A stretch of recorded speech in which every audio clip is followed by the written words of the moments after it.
ท่านทรัมป์สั่งห้ามพลเมืองจาก12ประเทศเดินทางเข้าอเมริกาเนื่องจากกังวลด้านความปลอดภัยสำนักข่าวรอยเตอร์รายงานวันที่5มิถุนายน2025ว่า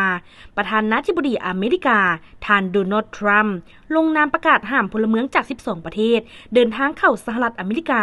โดยระบุว่ามีความจำเป็นเพื่อปกป้องประชาชนจากพวกก่อการร้ายต่างประเทศและภัยคุกคามด้านความมั่นคงอื่นๆซึ่งประกาศดังกล่าวได้สั่งห้ามพลเมืองจาก12ประเทศรวมมีอัฟกานิสถานเมียนมาซาดกงโก